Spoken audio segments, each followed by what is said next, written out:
Hello and welcome to episode 3 of Let's Make a 2D Survival Sandbox platformer game where we're going to be working on the character controller. Some major progress has been made between this episode and last, so I would recommend going to GitHub and just grabbing the latest build. In between the episodes I did implement this character and the left and right features, and the beginning of this episode we'll be going over what was done. Firstly, we made the character script, which I'll explain in a bit, and then we imported the 2D assets package. That's where we found our character sprite. Then also on the tiles, it wasn't working, so I changed it from box colliders to 2D box colliders. On the character, we have a sprite renderer, a character script, a rigid body 2D, and a polygon collider. Polygon collider collides in a polygon shape, and in this case it is the outline of the robot. Now to the character script. This is what it looks like. So we're declaring a float speed, the key that we'll use to jump, the two sprites that we'll use to walk, and the sprite that we use when we're not doing anything. Also the speed at which we will jump. Two private booleans, whether we're walking and whether we're on the ground, a raycast hit, and a bool of whether we're facing right. This is used to determine which way the character is facing, so we know whether to flip it left and right. Then in update, we declare the rigid body and set its velocity to be the horizontal axis in. If that's greater than 0, it's facing right. If it's less than 0, it's facing left. If it's facing left, will flip the sprite on the x-axis. If it's not facing left and it's facing right, we will not flip it on the x-axis. Then if it's moving faster than 0.1 meters per second, we will walk.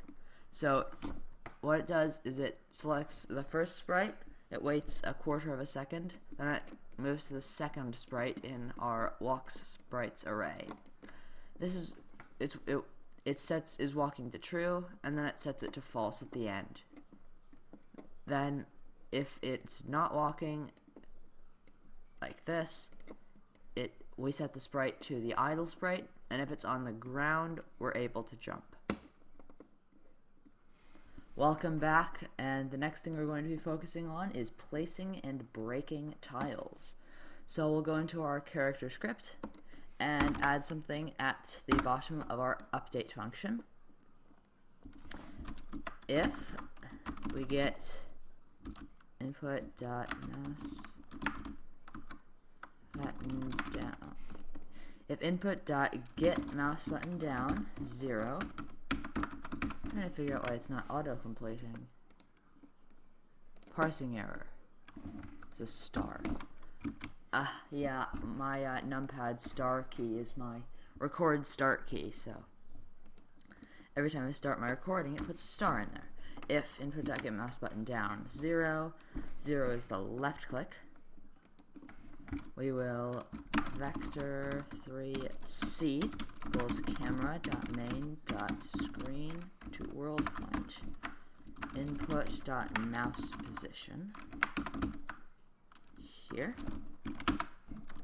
Then raycast hit 2D, hit 2D, can't be hit because that's already declared.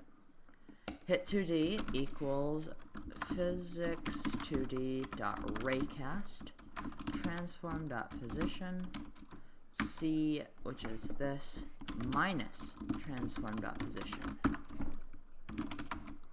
And then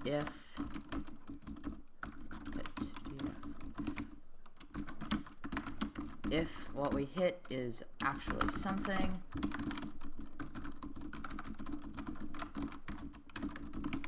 destroy it.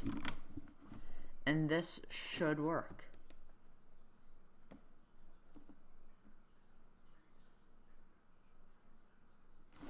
Alright, we're falling onto the ground here. And click. Oh. It doesn't work. Welcome back, and the solution was to change the camera mode to orthographic. And before I'm going to show this off, we also need to implement the new collider system onto our resource tiles. So just add 2D box colliders instead of normal box colliders, like this,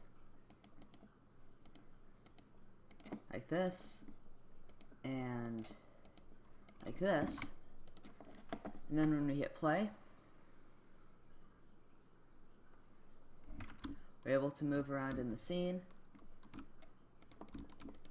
and break blocks and gather resources like this.